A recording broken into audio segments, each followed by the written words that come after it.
Boa tarde, pessoal! Aqui está o Grapecast direto da FENS Jundiaí 2023. Hoje que estamos fazendo aqui a sessão das 18 horas, deste que vai das 4 até as 8 todos os dias, de sexta a domingo. 2 finais de semana aqui com a FENS em Jundiaí. Para quem não sabe, FENS é a Feira do Empreendedor, Negócios e Serviços, promovida aqui pela Prefeitura da nossa cidade, Jundiaí, São Paulo. E como não poderia ser diferente, né? Existe aqui um espaço muito interessante para falarmos sobre empreendedorismo, sobre startups, sobre a geração de riqueza na nossa cidade. E aqui estamos com um convidado muito especial. Trazer já você para a mesa aqui, Dr. Paulo Costa. Menos. É um prazer ter você aqui com a gente, viu, Paulo? O prazer é meu enorme de poder estar aqui, da gente poder trocar um pouquinho de experiência, contar um pouquinho de tudo aquilo que a gente vive, que a gente faz. Eu acho que a gente vai ficando um pouquinho mais velho aí e vai trazendo um pouco de história, né? Então é muito legal a gente poder estar dividindo isso, não só com você aqui, mas com todo o nosso pessoal aí, inclusive com o nosso pessoal do Grape Valley também, né? Show de bola, os muito espectadores legal que estão nos acompanhando aí. Gente, eu preciso dar algumas palavrinhas aqui. Esse senhor que está do meu lado é uma pessoa muito consciente, acho que essa é uma boa palavra para descrevê-lo. Eu testemunhei em vários momentos aí ações, né, de cunho empresarial e social combinados. Esse é o nosso tema de hoje, né? Falar um pouquinho sobre esse balanço do ESG, onde o ambiental se equilibra com o social e se equilibra também com a governança das empresas. E os interesses econômicos assim equilibrados têm frutos, né? Tem frutos. O capitalismo funciona desse jeito melhor do que se não tivesse esse equilíbrio, né? E o Paulo Costa é um dos grandes expoentes nessa advocacy que a gente chama, nessa luta, né, de que a sociedade civil cada vez mais faça a sua parte, seja a empresa, seja o governo, de realmente equilibrar riquezas, né? Paulo, eu queria que você falasse um pouquinho sobre isso, né? Falasse sobre como quando você despertou para isso, você que estava lá na IBM por 16 anos, depois passou para o MEC, daqui a pouco a gente fala, mas em que momento você despertou para a necessidade de empreender e empreender da maneira equilibrada, como a gente está mencionando? Deixa eu contar um pouquinho da minha história. Eu entrei nisso pela porta dos fundos, pelo incrível que pareça, e a gente vai falar de ESG e tal, mas lá atrás isso tinha outros nomes, né? Já foi responsabilidade social e empresarial, já foi empreendedorismo social, já teve vários nomes, que no fundo ele acaba evoluindo e acabamos no ESG, né? Mas quando eu falo que eu entrei pela porta dos fundos, eu entrei, na verdade, literalmente tentando tirar os meninos de rua da porta do McDonald's, porque não tinha o melhor lugar para eles pedirem as coisas. E os clientes reclamavam e a gente tentava afastar e não conseguia tirar eles de lá, e contratava segurança e olha, era um terrível aquele negócio. E até já corri atrás de menino pelos córregos da 9 de julho, já passei por esses, para ver se dava carreirão na época deles. E um dia, em algumas discussões com o pessoal da Polícia Militar, da Polícia Civil, com o próprio a Prefeitura de Jundiaí, e na época com o Conselho de Segurança, eu fui procurar o Conselho de Segurança da cidade, e falei, pô, como é que eu resolvo isso? E eu fiquei impressionado, porque a solução que eles me deram, eu falei assim, olha, em vez de você tirar os meninos de lá, põe os meninos para dentro. Eu falei, esses caras estão tudo loucos. Eu vim procurar a solução e os caras me arrumam um problema. Mas no fim a gente começou a montar o primeiro programa nosso de aprendizagem ali junto com eles. E ali começou a minha escola, na época sobre responsabilidade social e pelo lado social aí muito maior. E aí eu fui entender um pouquinho quão grande era isso e quão importante.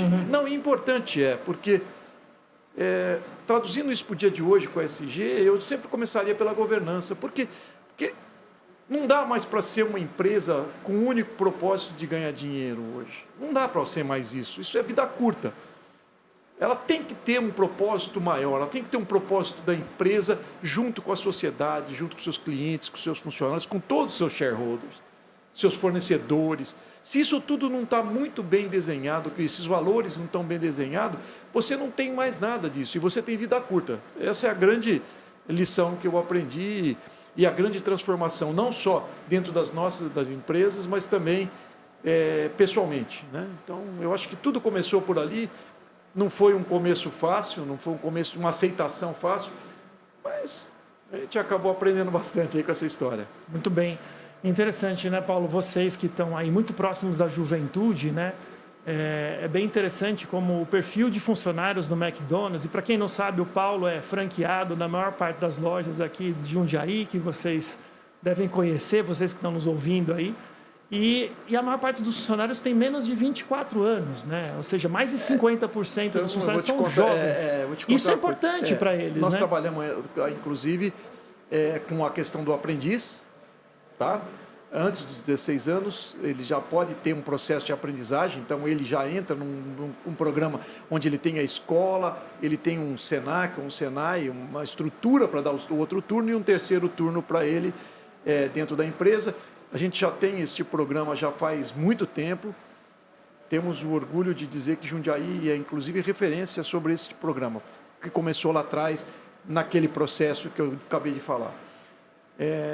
Nós somos hoje, dentro do McDonald's, a grande referência na região do primeiro emprego. Nós temos hoje praticamente 70%, 80% dos nossos funcionários trabalhando como primeiro emprego. Isso, assim, não só o primeiro emprego, mas a gente tenta trabalhar esse primeiro emprego social também, a parte social no primeiro emprego. A gente tenta buscar quem realmente necessita desse primeiro emprego na formação pessoal do início da carreira dele. Logicamente, tem todo um processo por trás, todo um aconselhamento por trás disso, e inclusive a própria exigência deles continuarem estudando e terem um progresso, né? Porque o grande gerador de pobreza é a falta de educação, a gente sabe disso. Quer dizer, a educação leva as pessoas a evoluírem, né? A prosperarem, claro. Prosperarem. Então, a gente tem grande orgulho de dizer que a gente é uma grande ferramenta hoje de primeiro emprego, né? E jovens, posso dizer assim, jovens com 19 anos, 17, já teve 17 anos, 18 anos, já com cargos de gerência dentro da nossa estrutura, né? Que excelente. Dá oportunidade, né, isso. Paulo? Tem eu gosto muito de uma frase da Mackenzie Scott, que era Mackenzie Bezos, ex-esposa do Bezos, né, da Amazon. E ela diz isso, eu acho muito interessante, que poucos com muito esforço chegaram ao sucesso, porém muitos, mesmo com todo o esforço do mundo, sequer tiveram a oportunidade. Então, muitas vezes nesse mundo, né, da construção de startups, da geração de riqueza, da construção do próprio capitalismo, a gente acha que é tudo meritocracia. Quem se esforça, quem batalha, tem o sucesso. Não é isso. Além de você se esforçar, você precisa ter oportunidade. Se alguém não te der essa oportunidade, você vai ser um excluído, e não é por falta de esforço, né? Então deve ser muito recompensador, queria ver a sua opinião sobre isso, você poder dar oportunidades para as pessoas. Não tenha a menor dúvida, você está corretíssimo. Eu acho que a frase que você usou foi perfeita. Eu quero lembrar, Borim, a gente, uma conversa quando eu te conheci, que a gente queria revolucionar um pouco o mundo ali naquele almoço, mas a gente falava sobre ajudar quem quer ser ajudado, né? Eu acho que o Grape Valley, a própria estrutura e a maneira como o empreendedorismo surge é assim, vamos trabalhar para quem quer ir para frente. Vamos tentar dar oportunidade para quem quer ir para frente, né? Porque a gente tem hoje tanta gente que quer ir para frente sem essas oportunidades e a gente está tentando ainda ficar empurrando quem quer ir para trás. Quem quer ir para trás, eu acho que vai ter um nicho, vai ter uma questão social, vai ter um trabalho para que possa se convencer. Mas vamos trabalhar com quem quer ir para frente. Eu acho que essa feira aqui me deixou hoje encantado, porque eu fiquei sabendo que tem mais de 200 expositores aqui. Fim de semana que vem são outros 200 e tem mais de 400 que ficaram para fora. Isso tudo aqui de Jundiaí. Impressionante. Eu fiquei pensando aqui, dando volta aqui, em quantos negócios que a gente poderia montar com esses negócios que estão aqui, com essa rede que está aqui, né? Exatamente. Então, e fazendo pensar maior, inclusive, não só pensar a cidade, pensar país, pensar mundo. Isso você vai passar. Para quem está aqui sexta, sábado e domingo, inclusive à noite, se abdicando de estar com a família porque esse cara quer ir para frente. Esse cara merece a ajuda, né? Esse cara merece o suporte, né? Paulo, e você que conhece toda a história, cara, o McDonald's foi uma pequena empresa alguma vez? Foi. O McDonald's nasceu com 2 irmãos vendendo hambúrguer numa lojinha pequena. Eles tinham a ideia de...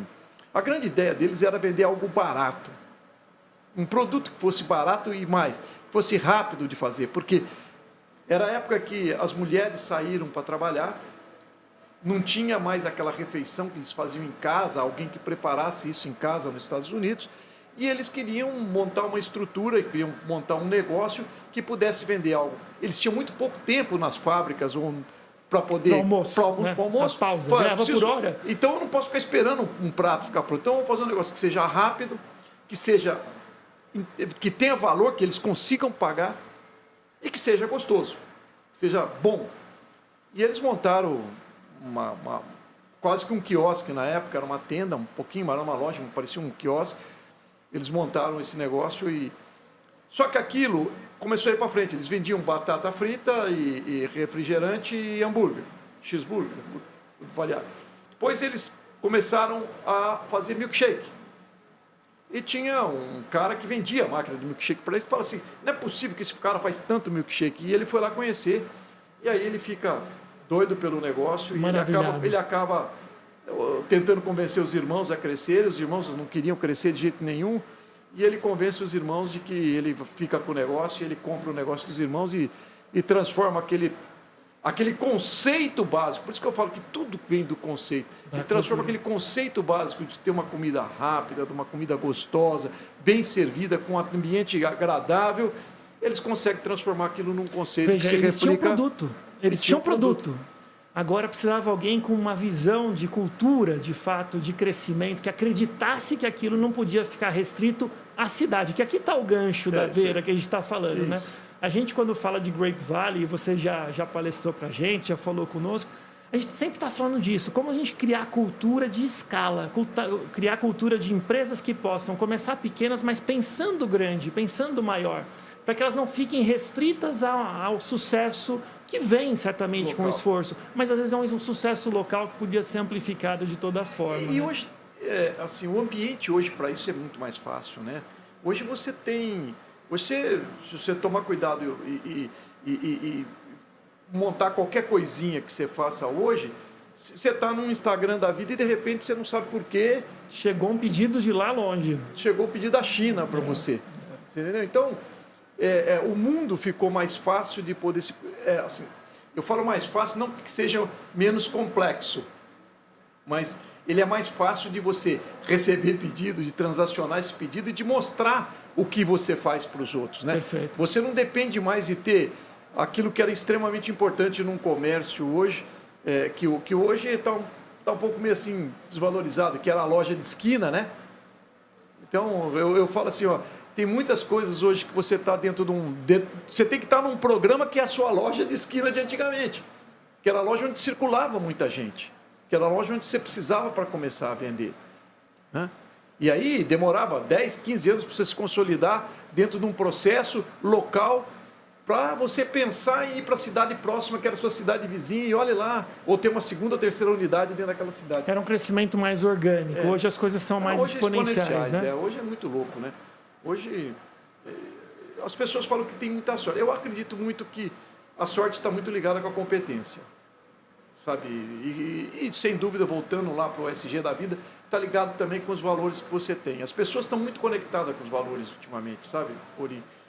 Eu vejo isso dos jovens que estão próximos de mim, seja eles da minha família, sejam próprios jovens que estão trabalhando com a gente.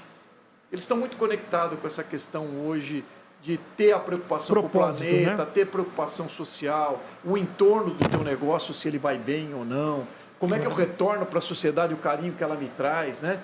Então, tudo isso é importante e tudo isso faz parte hoje da vida desses jovens, né? E no fundo, é o futuro nosso, é o futuro do país, é o futuro do mundo, né? Perfeito. Você comentava um pouco das iniciativas de realmente rastrear a cadeia para ver se realmente existe um capitalismo que seja sustentável de fato, né? Que exista algum tipo de controle da cadeia de valor como um todo, né, Paulo? Como que você vê o futuro nesse sentido? Não dá mais para você hoje ter um negócio em que você não se preocupe com os resíduos sólidos, com o seu lixo. Então, vou fazer uma provocação aqui com você. O homem, para viver, precisa de pouca coisa. Ele precisa de ar puro, terra fértil e água limpa. Pois ele pode sofisticar e ir para uma moradia de uma caverna, ou ele pode arrumar uma pele e começar a se vestir. Mas com esses três, o homem animal sobrevive. Sobrevive. Uhum. Se a gente voltar para o básico, como é que eu tenho água? Será que eu estou cuidando da minha água para que ela vai ser limpa para as gerações que tem? Ou a água é finita? Será que eu estou preocupado com a minha terra, se eu não estou poluindo, se eu não estou colocando muito agrotóxico, de tal maneira que ela vai ficar infértil lá na frente, ou se eu não estou fazendo uma produção adequada para aquela terra? Uhum. Eu não vou produzir um bom alimento, ou as próximas gerações não vão ter isso. E será que o ar... Porque a questão do ar é muito interessante. Não adianta eu fazer um programa na cidade de Jundiaí maravilhoso de ar limpo se da cidade a 50 quilômetros dali... Campinas... Não tem, porque o vento vai trazer tudo para cá. Nós vamos respirar o ar de Campinas, de São Paulo e caramba. Então, eu acho que tudo isso tem que ser muito... E isso antigamente estava único e exclusivamente na mão do governo. Hoje está na mão, eu acho que das pessoas, dos empreendedores e das empresas, de começarem a olhar para isso, porque se não olhar, ela vai perder espaço, ela vai perder cliente e ela vai perder mais. Eu acho que a marca vai perder aquilo que é muito importante para ela, que é a solidez, que é a reputação da marca. Então, não dá mais para você, por exemplo, você pega no caso do McDonald's que a gente trabalha, não dá mais para a gente vender hambúrguer, com o volume que a gente vende, sem ter um rastreamento de onde vem a nossa carne. Hoje o McDonald's, posso dizer isso com certeza absoluta, mais de 99%, quase 100% da carne nossa, ela é rastreada. A gente sabe que região que ela veio, que não veio de uma região de desmatamento, que não veio de uma região amazônica. Isso é muito importante. Quando você para ver negócio, isso custa para o negócio. Claro. A carne fica mais cara para você fazer isso. Mas não tem discussão se a gente vai pagar ou não. A gente tem que pagar. E da mesma forma, garantir que a cadeia toda é remunerada adequadamente. Hoje em dia se fala isso, né? Exatamente. Paulo? Realmente garantir que a pessoa que está lá está numa condição mínima salarial, de condição de trabalho. Desde o campo até chegar no restaurante, você tem todo um processo que tem que ter o quê? O funcionário tem que estar registrado, ele tem que estar recebendo um salário justo, sabe? Isso é questão seguindo de a legislação. Né? Muito legal. Então, se você hoje a grande preocupação que a gente tem é como é que a gente rastreia tudo isso, como é que tudo isso consegue ficar documentado para que você, porque assim, você nunca vai ter risco zero, mas você tem o mínimo possível de risco no processo. E hoje a gente vê um grande movimento das empresas de partirem para isso, e eu acho que é o grande ganho que a gente vai ter aí nos próximos anos, e vem ganhando, já tendo hoje, para a sociedade como um todo, né? Eu dei uma olhada, parece que o MEC tem iniciativa de redução de uso de plástico, né? E recentemente conseguiu reduzir 40% o uso de plástico. Isso é muito legal, né? Porque a gente, como consumidor, né, quando chega numa loja, né, numa loja de fast food, você tem aquela coisa da embalagem, né? Muito lixo que é gerado, mas temos que ter materiais melhor absorvíveis, né? E se for tudo de guardanapo, de papel, canudo de papel, fica muito mais fácil para isso se reciclar. Não é só canudo de papel, é muito interessante isso, porque tem alguns clientes, inclusive eu tenho até uma sobrinha minha, que ela fala assim, olha, eu vou no Mac, eu não quero a tampa no refrigerante mesmo, por que eu vou querer aquele negócio lá? Eu não preciso daquilo, eu só estou gerando lixo. E aí você fala, vem vindo um consumo consciente, que eu venho por trás do processo só de ser plástico, o consumo consciente de consumir, primeiro, aquilo que é biodegradável, aquilo que pode ser reciclado, aquilo que é bom para o planeta, mas também aquilo e a quantidade que é realmente necessária para aquilo. Necessária, né? Exatamente. Vamos diminuir os desperdícios, vamos diminuir a maneira como hoje a gente polui, não só o nosso meio ambiente, mas polui a nossa casa, cheio muitas vezes de coisas que não vão ser úteis para nada, né? Perfeito, perfeito. Olha que interessante, né? Tudo isso são consciências que a gente vai evoluindo como sociedade. É como se a ética fosse cada vez mais contagiada pela consciência, o que é muito bom. Então, além da gente consumir, a gente vai avaliar a quantidade do consumo. Ah, eu vou comer carne, beleza, tem a questão da segurança e do bem-estar animal, que afinal de contas está sendo matéria-prima para aquele alimento. A gente vai com maior consciência, levando que as coisas aconteçam com uma ética melhor, né? Desde o processo de abate até o consumo nas quantidades adequadas, né? Então, isso é interessante. É bom ter uma ver notícia isso, né? interessantinha. Por quê? Porque a gente vai voltar com o café da manhã no McDonald's. Uhum. E um dos produtos que a gente tem bacana no café da manhã é ovo. E a gente acabou de fechar uma parceria agora grande. Olha que é bastante ovo no McDonald's. É muito ovo. Mas onde nós estamos comprando o ovo não de galinha que não é confinada. Que a gente fala que são... Ovo caipira. São ovos alegres, que a galinha é solta, criada em... Agora você imagina a quantidade de galinhas soltas e como cria essa galinha e como é o processo. Eu acho que a população não tem ideia ainda de como tudo isso funciona. Mas é um negócio, é uma escala muito, muito fantástica. Se você não tivesse tecnologia de rastreamento hoje, você não conseguiria fazer esse processo funcionar. Essa que é a grande verdade. Muito interessante. Ô Paulo, vamos falar um pouquinho sobre a experiência do cliente, né? A McDonald's é muito conhecido, né, por tratar muito bem, de maneira padronizada, essa experiência, desde o tempo de espera, o processo de gestão de fila, tal. O que você pode compartilhar com a gente aqui do Grape Valley, da feira, sobre isso? Porque realmente é uma lição, assim, é um ícone a ser seguido em muitos aspectos, né, que a gente conhece tecnicamente a questão da experiência do cliente, né? Eu já vou citar um caso só para te ajudar. Né? Imagina que uma pessoa derruba o seu refrigerante assim que está saindo do caixa. Qual que é o procedimento? É maravilhoso. Né? A gente vai lá e repõe para ele na mesma hora. Mas eu acho que tudo começa dentro do processo de conscientização, de formação dos nossos profissionais. Porque assim, se você não tem os nossos profissionais fazendo aquilo para eles mesmos, eles jamais vão fazer para os outros. Se você não tem os profissionais satisfeitos com o trabalho que eles têm, eles não vão conseguir entregar aquilo para as outras pessoas.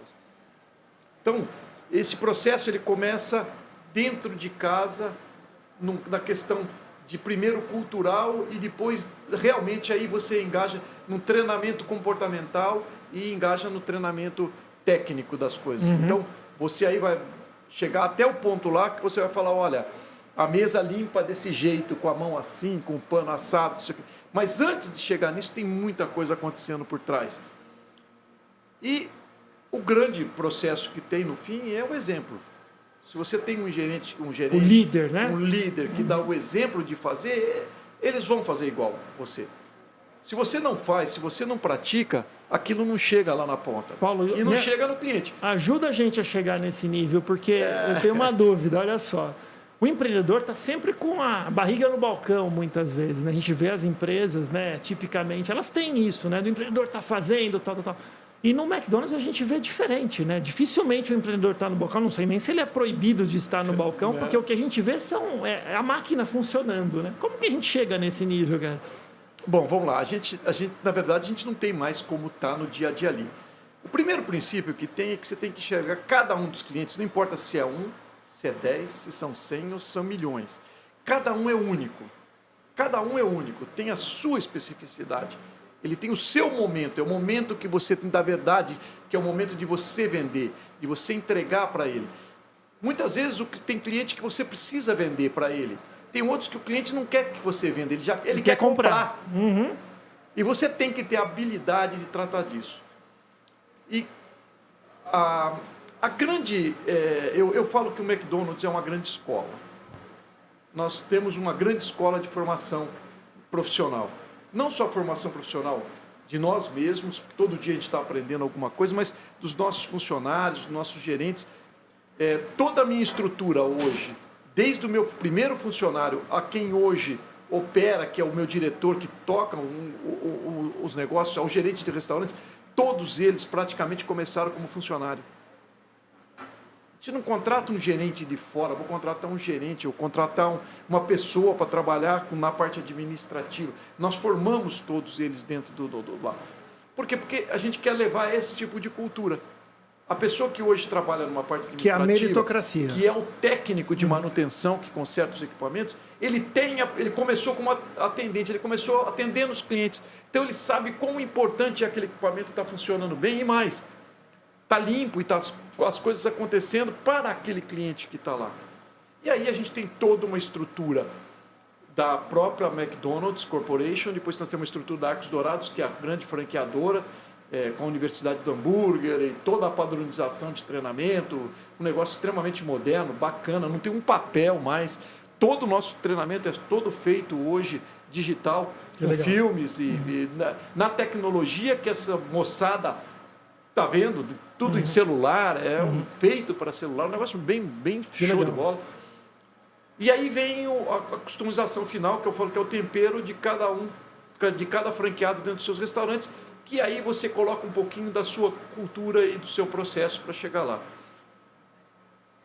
E isso, de verdade, você vai montando e vai moldando de tal maneira que eles praticamente são quase que uma réplica sua, uma réplica dos meus diretores, uma réplica dos gerentes de restaurantes, e é isso que chega lá na ponta. Que é o sentimento de dono, né? De alguma forma. São 26 anos, Maurício, para 27 anos para criar essa cultura.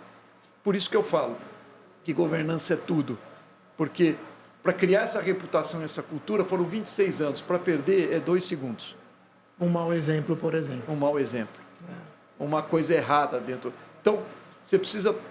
O G de governança é extremamente importante para que a gente possa, dentro da estratégia da gente, estar fazendo certo. Desde a contratação e a maneira como a gente administra todos os nossos colaboradores. E olha, por incrível que pareça, tem muito empreendedor de pequena empresa e média que acha que G é para empresa grande. Eu vou ter governança quando eu for uma empresa muito grande. E veja aqui mais um nuance de que isso não é verdade, né? A própria cultura é parte da governança, né? Outra coisa interessante que na governança a gente vê claramente também muitos empreendedores que se matam pelo empreendimento, se matam pelo trabalho. Tudo são eles que fazem, eles tomam o protagonismo de tudo e não profissionalizam a empresa. Isso é falta de governança. Total. Se ele tivesse uma consciência de governança, ele ia desenvolver a empresa de modo que a empresa não consumisse os seus próprios recursos dele, empreendedor, e ele pudesse ter independência e qualidade de vida, inclusive, em relação ao empreendimento. Eu costumo dizer que o empreendedor inteligente, ele tem que montar um negócio que não dependa dele.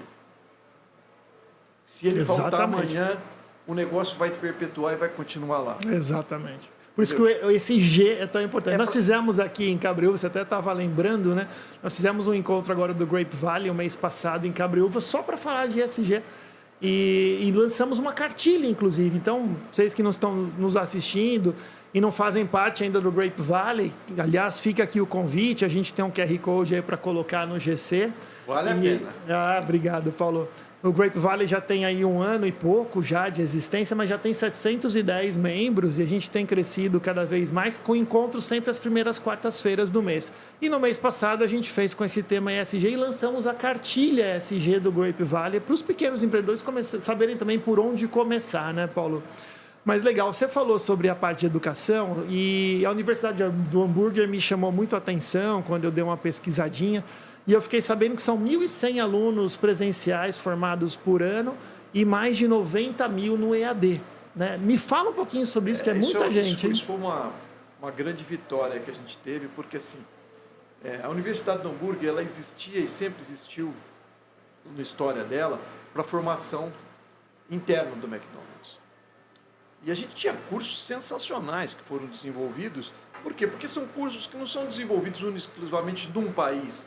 Você imagina que você tem cursos que foram desenvolvidos em vários países do mundo, os melhores de cada país foram lá e de repente você foi selecionando e foi trazendo métodos, metodologias e treinamentos e processos. Aquilo virou uma potência para pouca coisa. É o melhor do melhor. Que era o presencial. Com a tecnologia a gente conseguiu transformar alguns daqueles cursos e alguns cursos de parceiros, porque o McDonald's tem alguns parceiros que disponibilizam cursos dentro da estrutura e esses cursos hoje estão abertos para a população. Por isso que isso começou aos poucos, já tem 90 mil e isso vai extrapolar milhões já. Porque o curso online é um negócio que é bacana, Aquele negócio de que curso online era ruim. Tem muito cursos online bons. Eu sou prova disso. Sou fã de curso online, faço. Eu acabei de comentar, que estava comentando aqui, acabei de fazer um curso online sobre cafés, desde a planta até o feitio do café. Mesmo? Eu aprendi a fazer café pelo online, eu acredito se fazer. Então, tem cursos de extrema qualidade. E a universidade hoje nos fornece esse privilégio de poder colocar à disposição da população em qualquer lugar do mundo, não só do Brasil, que eles possam estar fazendo. São gratuitos também? São gratuitos, é mesmo? 100% gratuitos. Só não faz quem não quer. De novo, assim, eu acho que a quantidade de hoje que você tem de educação gratuita disponível, você não tem hora na vida para fazer. Se você resolver só fazer isso, você não vai ter hora na vida para fazer. Temos que aproveitar. Temos que aproveitar. E eu acho que o maior empreendedor é aquele que se empreende, que faz para ele mesmo. Então, tire uma hora por dia e tente aprender alguma coisa nova. Nem que não seja do seu ramo. Você pode ter certeza que alguma coisa dali você vai tirar para o seu negócio. Perfeito. Interessante, uma vez eu encontrei um empreendedor que ele falava que ele não tinha tempo para meditar. Que a concorrência era tão incrível, tão terrível, que se ele parasse para meditar, o concorrente dele ia passar por cima dele. Aí eu, escutando aquilo, né, eu gosto muito dessa coisa da vida com equilíbrio, e principalmente essa parte espiritual, onde a gente se conecta até com forças maiores dentro de nós mesmos.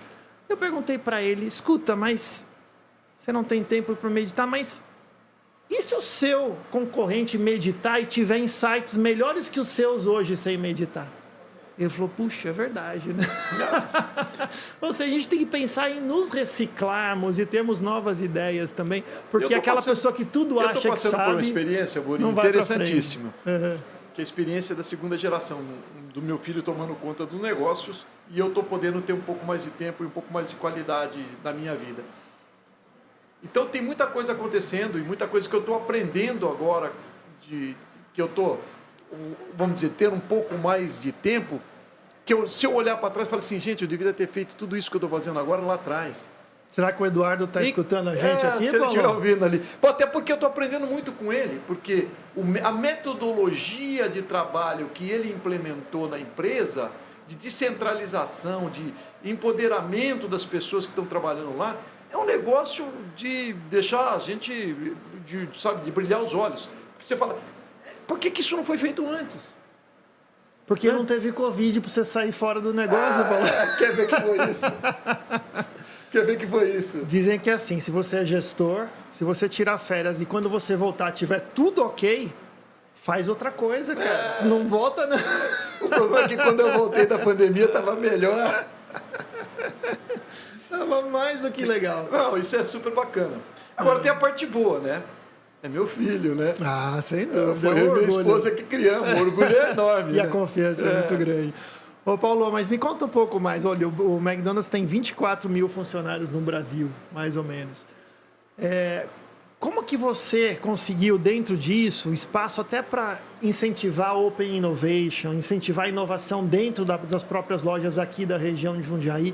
Me conta um pouquinho da equipe de manutenção que você mencionava, inclusive. Isso é muito legal, porque assim, voltando um pouco, eu acabei de falar agora, eu estou aprendendo muito, e aprendendo muitas vezes. O que eu descobri é que, dando abertura para as pessoas fazerem, para eles criarem, para eles discutirem, pelo menos, dando o poder para eles decidirem, não você. Porque, porém, um dia, meu filho chegou para ele e falou assim, você já percebeu esse negócio? Que se você pedir para ele fazer do jeito que você quer, para ele é a coisa mais cômoda do mundo, porque se der errado foi você que pediu. Não decidiu. Só que você, por outro lado, você não está ali no dia a dia do negócio como ele está lá. Deixa ele decidir e ele faz. Ele vai se sentir empoderado, ele vai se sentir importante no processo, a chance de dar erro é muito menor, entendeu? E você tem como cobrar. Inclusive, você vai ver que depois de ele errar algumas vezes, ele vai estar muito melhor. Eu falo assim, nossa, por que eu não descobri isso antes? Né? Interessante. Porque eu não descobri o livre-arbítrio, né? Parece que alguém... Então, esse processo, ele acabou se colocando de uma maneira extremamente positiva. Hoje, a gente tem uma criação de ideias e de coisas novas na empresa. A própria base da empresa traz sugestões de melhorias para a gente. E esse processo não poderia dar mais certo do que está dando. Não tem como dar errado isso. E tem inovação por fazer ainda, Paulo? Tem um monte. Vocês descobriram algumas aí? Tem bastante. Assim, por mais que a gente tenha um negócio que parece ser engessado, tem muita coisa que a gente pode fazer, desde a área de como administrar melhor. Vou dar um exemplo para você. A gente tinha um problema de retenção de funcionários. Por quê? Porque a maioria é primeiro emprego, aprende e tal, não sei o quê, mas depois chega num momento que ele não quer trabalhar mais ali, ele quer ir para lá, ou ele terminou os estudos, porque a gente quer que ele estude, claro. E ele tem condição de fazer outras coisas na carreira. Eu não tenho condição de todo mundo promover todo mundo. A estrutura não consegue consumir essas pessoas boas que vão crescendo, e eles acabam saindo, e a gente tinha uma preocupação. Aí veio novas ideias. Por que a gente não faz parcerias com faculdade, com desconto? Por que a gente não faz parceria e não incentiva os nossos gerentes a fazerem faculdades, dando uma bolsa de estudo? Uma coisa que parece simples demais, né? Mas quando você olha para lá, fala assim, poxa vida, uma bolsa de estudo, aquilo tem um valor muito maior do que salário para ele. Com certeza. E o encargo é zero. E se você pensar, no mínimo 4 anos ele vai estar ali se ele for fazer uma faculdade. Perfeito. Com você. Então, são ideias que são brilhantes. É uma retenção. Porque a ideia não precisa ser, vamos salvar o planeta do meteoro que vai chegar. Muitas vezes essas ideias simples dão resultados muito fantásticos para você e muito bons para você, com ideias que você fala assim, pô, como é que eu não pensei nisso antes? Perfeito. E isso muitas vezes vem de quem está vivendo o problema, não quem está olhando o problema de fora. Muito interessante. Paulo, nosso tempo está acabando, mas assim, cara, é um prazer ter essa conversa com você, né? Poxa, também queria agradecer o apoio que você sempre nos dá no Grape Valley, participando, inclusive, né, com a sua experiência e interagindo. Lembrando que é um espaço de networking, muitas vezes. Então, é muito legal você conhecer as startups, você avaliar, inclusive, startups que possam te interessar, seja profissionalmente, seja como mentorando, né? Mentorar essas startups, seja como investidor anjo, eventualmente. Então, é muito legal a gente ver essas coisas acontecendo, essas articulações acontecendo numa coisa que criou-se aí, né, em tão pouco tempo, como você observou. Primeiro, né? Vou falar no nome popular aqui, pagar um pau para vocês do Grape Valley, mais, né? Eu estou aqui junto um pouquinho mais de fora, porque eu tive fora aí durante um ano praticamente aí, acabei ficando fora. Para fazer um negócio em um ano e pouco, virar do tamanho que virou, é uma coisa de maluco, é uma coisa exponencial mesmo, uma coisa do bichinho pegar. Segundo, que é uma troca de conhecimento e uma troca de amizade. Você conhece tanta gente bacana, tanto negócio bacana, tanta coisa que um está fazendo que você pode trazer para a tua empresa, tanta coisa que um pode estar fazendo que você pode trazer para a tua vida. Então, a última vez que eu falei sobre isso no Grape Valley, eu falei assim, o Grape Valley é um trabalho de comunidade, cara, é um trabalho muito interessante de comunidade, porque ele traz aquele potencial da gente querer o melhor para todos. Criar junto, né? Então, se você quer ter uma comunidade com um propósito único, você consegue criar e consegue alavancar. Então, é um prazer para mim enorme estar aqui com você, estar junto com vocês todos aí no Grape Valley, nesse dia de hoje poder estar contando um pouquinho da história, né? Às vezes eu brinco, que eu falo assim que palpite eu dou, consultoria eu cobro, né? Muito bom, mas Paulo. Eu não cobro, não. Eu tenho um prazer enorme de poder transmitir um pouco da experiência, um pouco do conhecimento que a gente adquire com o tempo, que no fundo é um orgulho para a gente, né? É uma maneira da gente, até sendo assim, eu acho que a gente é um pouco egoísta, né? Porque a gente faz um pouco para a gente também, não é só para os outros. Isso faz bem para a gente, né? É bom a gente não é esquecido quando a gente ensina alguma coisa para alguém, né, Paulo? Com certeza. Muito obrigado por você estar aí. Você que está nos ouvindo aqui também, continue no nosso Grapecast. Vamos até às 8 da noite. Hoje com o Paulo Costa aqui. Poxa, engrandeceu a nossa estreia. Muito obrigado. E você que ainda não participa também do Grape Valley, grapevalley.com.br, entra lá, nós temos um grupo de WhatsApp super ordeiro, ninguém posta propaganda, é uma coisa bem gostosa. Bem regrado, legal, é muito super legal. regradinho. Cara. É o primeiro grupo de WhatsApp que funciona. Que funciona, Paulo, que bom, que bom. Gente, até a próxima sessão das 7 horas, uma boa noite a todos, obrigado de novo, Paulo. Um beijo enorme para você. Valeu, cara.